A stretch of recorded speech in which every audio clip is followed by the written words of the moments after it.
Hello everyone, welcome to TPNN, the Profile Netcasting Network, broadcasting from the Profile in beautiful downtown Vancouver. Brought to you by Mr. Taxes. Visit them at mrtaxes.ca. You're listening to The Allan Knight Show, your business communications coach.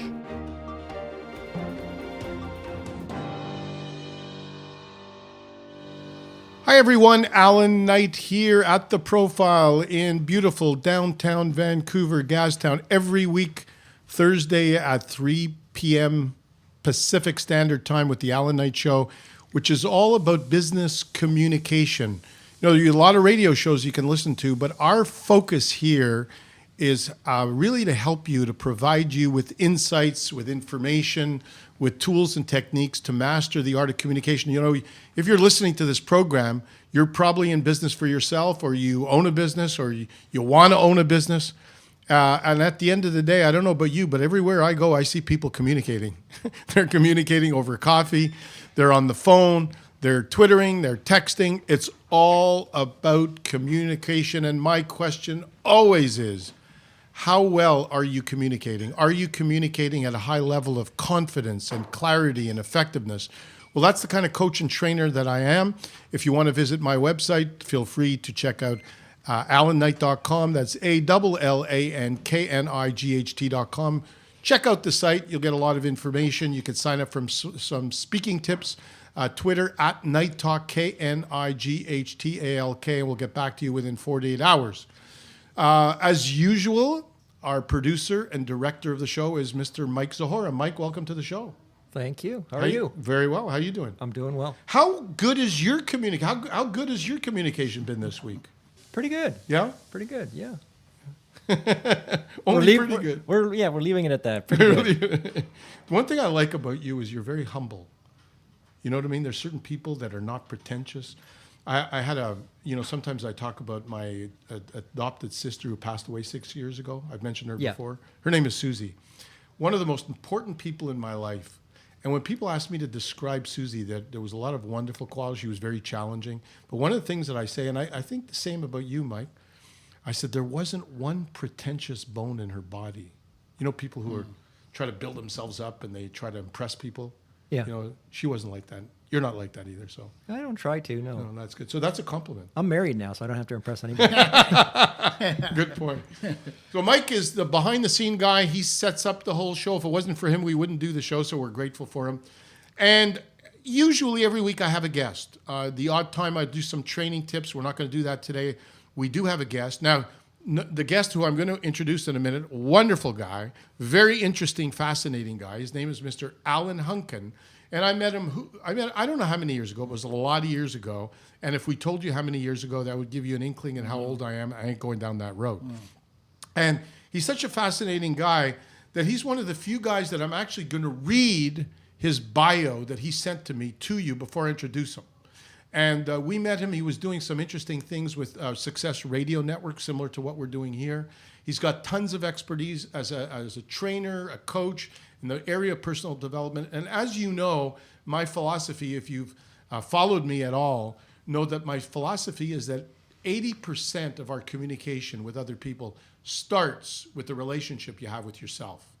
And so the topic that Allan is going to talk about today is called Upping Your Worthiness Quotient, a faster way to success. So it's going to be fascinating, picking his brain from all his experience, to show us, maybe give us some insight in how we could up the ante of our worthiness, which is all about self-respect and self-esteem, so that we can communicate with a lot more impact. But before I actually formally shake his hand, I'm going to tell you a bit about him, okay? And please bear with me as I read it. I'm getting older, I can't just memorize things like that. Allan is a speaker, writer, broadcaster, coach, and consultant in the area of life enrichment. That's number one. Second, he has over 30 years experience in self-help and personal growth and holds train the trainer status in 5 different personal empowerment models. Pretty impressive. He was one of the first personal growth professionals to have a radio show on the internet. Since 1997, he has conducted over 750 interviews, and he's going to get interviewed today with authors and thought leaders in the areas of personal and social transformation and empowerment. Over 3.5 million people have listened to one or more of Allan's podcasts. I think it's incredible. We're going to get a lot of exposure today, Mike. We better. He's the author of 3 books, Where Do I Go From Here? Find Better Solutions Faster, and the book we're going to talk about today, Your Worthiness Cycle. This is his brand new book. So without further ado, welcome to the show, my friend. Hey, Allan, that's great to be here.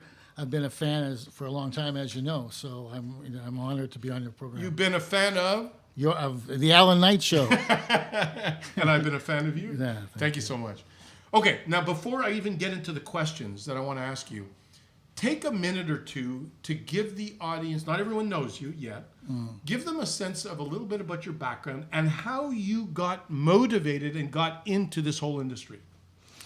Oh, boy, okay. So a friend of mine used to start off by saying, well, it all started in a cabin in North Bay, Ontario, but no, I won't go back that far. I started when I was 23, 24. Actually, a little earlier than that, about 11 years old. I read my first self-help book when I was 11. It was called How to Hypnotize Yourself. And I have said forever since that time, it must have worked because I spent the next 30 years unhypnotizing myself. Right. So there were a lot of reasons for that, dysfunctional family and all those kind of words. But I started working personally with Zig Ziglar back in 1972, 73. He just passed away recently. Just passed away, yeah. And but I was just always interested in. At first, I guess it was sales. Why do people do things? That was really, why do I do things? Why do other people do things? So that started it. But then I was training at a program called Adventures and Attitudes for a number of years. Right. And then I went into aviation for 14 years and didn't do any self-help except for the next morning after the air show party. That was a lot of self-help then. Since this is a business communication show, Right. What was part of your motivation in the exploration of self-development?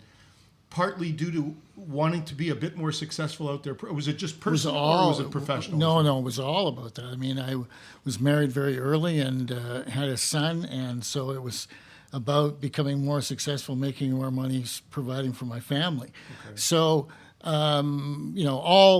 all business success, though, at the end of the day, is personal success. Right. So, if you've moved yourself forward in your business, you probably moved yourself forward in your personal success. Right, and I'm so happy you're saying this because, if you're listening out there and you follow what we're talking about here, we could talk about success from money making. Yeah. But you and I both know that we've known many people over the years that have a lot of money but don't have great hearts and souls. And money is good, but by itself, it's not the whole picture. Absolutely. Now, on that basis, you're talking here a lot about worthiness. So let's start at the beginning. How would you define, because a lot of the people out there might think, well, worthiness, it's a kind of a general word. Right. How would you define worthiness? And what does that really mean? Exactly. Worthiness is a state of being. And it's a state of being where you know that you are completely innocent and invaluable. And it's a state of being where you can maintain that without falling into some other place. And it's a state of being where you actively live from that place. So there's no such thing as unworthiness in the model that we've created. Right. The only thing is so that worthiness is, like a bridge is either worthy or it isn't, right? So we are worthy or we aren't, but we are worthy. That's the truth about it. So what you're talking about is a real deep sense of belief Right. that I respect myself, I believe in myself, without a shadow of a doubt, I know that I mean something in this world. No, not something. I am. Yeah, I am. everything. Okay, right? Yeah. So here's a question. Of all the people that you meet day to day and that you met over the years, what percent, this is not a judgment, No. what percent of humanity do you think has that state on a fairly consistent basis? I've never met anyone. So hold it. We're talking about living in a society that is so developed technologically. Right. We've got computers, we've got Mr. Mike Zahora manning the sophisticated technology here. Right. And you're telling me that you hardly know anybody that consistently comes from a high level of worthiness. Well, let's answer that by kind of asking a question. How many people do you know that if they were walking down the mall and they came on a table that didn't have anything on it, and a guy standing there and he said, "Come on over for a minute," and the minute you came over, he started to hand you $100 bills. And he said, "Open your hand," and the $100 bill, $100 bill. And you say, "Oh, this is fantastic, wow!" And then at about the third or fourth $100 bill, you're going to be going, Wait a minute. What do I have to do for this money? Nothing. This is completely, it's a gift. There's no future obligation whatsoever, which was explained to you initially. 400, 500, 600. Then I double it. 800, 1,000, 1,200. At what point do you run out the door? You sabotage your success. Well, you become overwhelmed with good things coming at you. Okay. So that leads me to a very important point you're bringing up. You're now talking about something that I know as a coach, you know for years, that many of us, and I included for many years, even still have maybe some thoughts that go on. You're talking about a difficulty in feeling that we are deserving to have a lot of abundance. That's what you're really talking about, correct? Well, yes. In this model, I started working on this model in 1996. And actually, that was the reason I got started in the Success Talk channels, was because I was already a speaker and a writer at that point in time doing seminars. But this worthiness, I was having trouble with my own abundance. And I started to decipher this out. And one of the things was that our society, our whole construct of reality, is about going out and getting.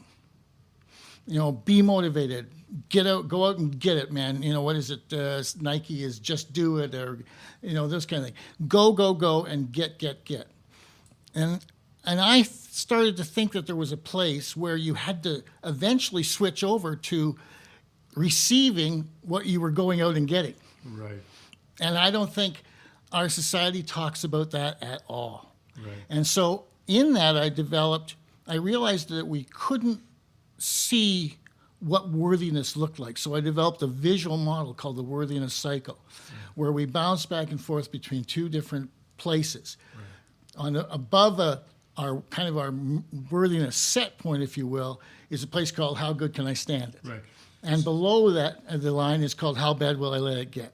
Right. So again, what I hear you saying, and it's very, very true, a lot of people see success as something that you got to get, and it's sometimes fear-based. Right. In other words, I'm going after it, right. And I have fear about it. I got to go there. I got to make money. I got to be successful.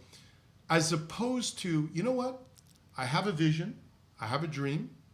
I have full confidence in myself to pursue that dream. Right. I'm going to take consistent action, and I take action, but then I step back because I'm mastering action and non-action, and I'm also open to listening and receiving. Right. That's pretty well what you're talking about. Absolutely. And you know this, Allan. You can't write a book while you're reading a book. Right. You can't see the subtleties of allowing. Right. And the subtleties of receiving, because the energy is much quieter. That's what you talk about in the book. So if we're out there, going and getting, second quadrant of that is going out and receiving. Right. So what you're saying is some people are going to they're making money, but they're not necessarily content inside. Well, I think that anytime we're in the going out and getting, ultimately, we're not sitting there in a place where we're smelling the roses. Right. No, just receiving and allowing ourselves to receive. In other words, give me an example of that. Quitting smoking. Okay. Most people start smoking and they quit. Oh, no problem. Oh, you finally get sick enough of it, and it comes to you that you're going to quit. Okay. So, but most people start up about 30 days afterwards. Okay. Because they do not feel worthy of the additional health and energy that they are now receiving from the a better, healthy body. Where does that come from? Where does that attitude come from? It's not an attitude. It's way deeper than an attitude, and it comes from several places. And it's it's a longer answer than you might think, but it comes from the moment of your birth. It comes from your experience in the womb. It comes from the first few months of your life. If mommy and daddy are really happy that you're here, okay, you're going to think, hey, the world's abundant with love, right? If they like each other, the world's abundant with love. But you know how sensitive little babies are, and you know how sensitive we are when we meditate and when we do the things that we know are good for us. If mommy and daddy don't like each other, you're going to decide very quickly that there's a limited amount of love, and it's not a very safe place. Very interesting. And then, of course, the events of your life, of the ups and downs of life. That was what the worthiness cycle, that was what I was attempting to do and have done, is everybody says life's got its ups and downs. I am showing in this book why those life ups and downs. We're going to take a short break, but when we come back, I want to get into some of the solutions to the problem of unworthiness. By the way, we're with Allan Hunkin. His book is called Your Worthiness Cycle, and a fascinating guy who has a lot of experience in talking about a very, very important subject, which is abundance and what's holding us back from achieving that abundance and allowing it into our life. And hopefully we're going to get into some solutions. But just want to make sure that you know that we are here every Thursday afternoon at 3 o'clock. The Profile Netcasting Network, downtown Vancouver, 3 p.m. It's the business communication show, the Allan Knight Show. If you want to email us some of your questions, feel free at allan@allanknight.com. That's ALLAN @allanknight.com. Twitter handle is @Knight KNIGHTALK. And our website is allanknight.com if you want to get some speaking tips. And by the way, if you're local in Vancouver, we have a big live event coming up June 25th from 7 to 9 p.m. And if you go to meetup.com/walk the talk, you can register. It's all free. We'll have well over 100 people attending. It's going to be a great training and networking event. As I said, we're with Allan Hunkin. Allan, let's get in. We don't have a huge amount of time left, but I want to start getting into let me ask you this. Why should people buy your book? I came down to two conclusions. Worthiness is the gateway to everything. And worthiness is the most important thing you'll ever learn about yourself and others. Okay.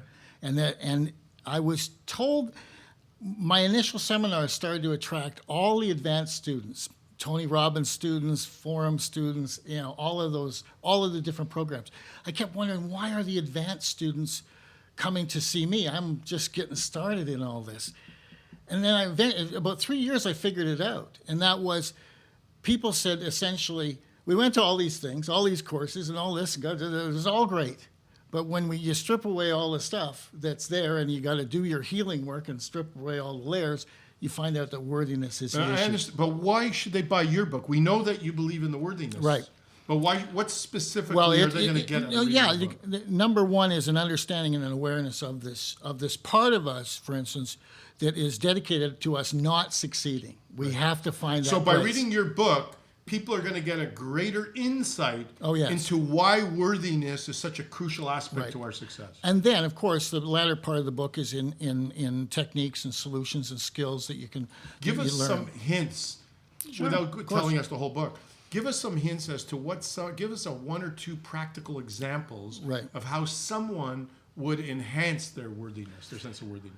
Okay, so these worthiness cycles, it's just not one cycle.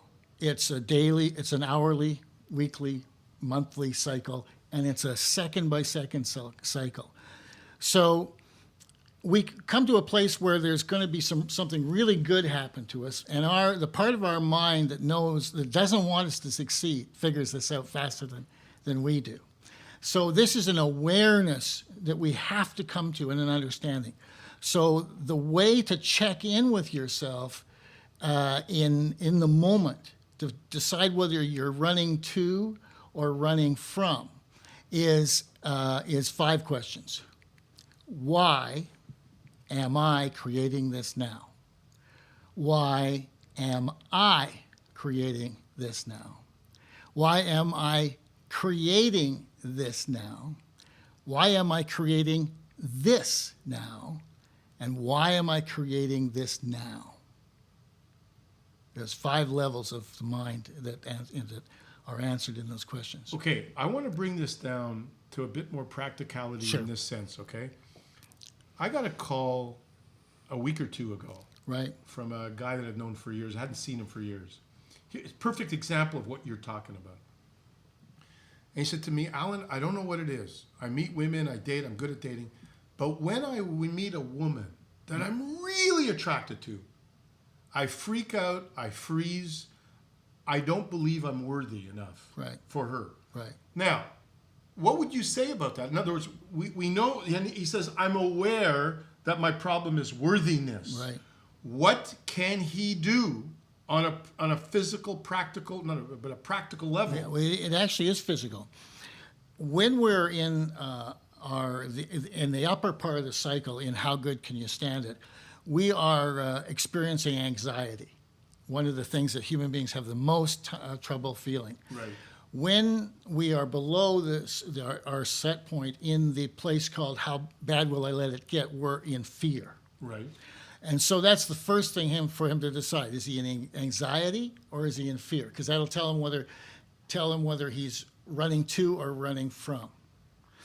So if he's in fear, he's running away? yeah, if he's in fear, he's in a place called life should be better than this. Right. And so then the second part of that is very simply you've got to learn how to take the emotional heat, the anxiety. So anxiety produces emotional heat, and North Americans especially will do anything to not feel emotional heat. We'll take Prozac. We'll drink. They try to avoid their emotions. This emotion of anxiety. Right. Face it. Because the underpinning of it is confusion. Right. But here's the thing. I'm a big believer, and it's part of what I teach people, is to go through the inner work. However, would you agree that, let's use Tiger Woods. Sure. He's going out with Lindsay, what's her name? Lindsay, you know that great skier? Very famous skier. Oh, Lindsey Vonn. Lindsay Vonn. Pretty successful, pretty attractive, right? Right. Many of my friends would argue that if Tiger Woods was not Tiger Woods, wasn't making a lot of money, let's say Tiger Woods was walking along the Vancouver streets making a couple of $1,000s a month, would Lindsay Vonn go out with Tiger Woods? Now, if he was making a few $1,000s a month, and you talk to him about his emotional anxiety, but he didn't achieve, because a lot of men especially believe, in order to have that woman relationship, I need to be successful financially. Right. What would you say to them? I'd say that if he had a high worthiness quotient, and that people would be attracted to him. No matter what. No matter what. So you think that if he felt really genuinely great about himself, making $3,000, $4,000 a month, he could attract the woman of his dreams or the kind of relationships he wants, irrespective of how much money he was making. I would say this: it's not feeling, it's knowing. It's a no. If he knows his innocence From his and core, his value, yeah, from his core. He doesn't tell you. Right. A man convinced against his will is of the same opinion still. Yeah. The guy who's going to tell you he feels worthy is probably not. That gives us a lot of hope, right? It gives us a lot of hope. We got to wrap up. This is fascinating. We'll have to get you back. I'd be happy. Before we leave, could you just tell everybody how they can get in touch with you and how they could buy your wonderful book called Your Worthiness Cycle with Allan Hunkin? It's on Amazon.com. There's both a Kindle version and the hard copy version. I'd get both. It's $4 for the Kindle version, so you can get started right away. But you really need to have this. You need to have it in your briefcase so that when something really great starts to happen, you can review and remember your particular way of successfully avoiding success. Wow. It's an honor to have you on the show, and also talking to you about what we're talking about so resonates and is in alignment with what I teach anyway. So thank you so absolutely. much for coming. Yeah, thanks, Al. Guys, I hope you enjoy this. What Allan's talking about, the sense of worthiness to me, and now that I know what he's going depth about, it's from the heart and the soul. You know it from your core. And if you believe in yourself at a core level, all relationships and everything on the outside will take care of itself. That's everything about the 9 steps, literally, that I've created is a program. It complements in a way. There's always an overlap with coaches, and I support him and I want to promote his book. But what I do is I have a 9-step system, part of which is to help you fast track your ability to get feeling of worthiness in there. And in a way, we complement each other. We probably do seminars together is what I think we should do. That'd be fun. Hope you enjoyed the show. AllanKnight.com if you want to get access to my free tips. And we look forward to seeing you next week. We'll have another great show for you, 3 p.m. Pacific Standard Time at The Profile, The Allan Knight Show. Have a great week. Talk to you all soon.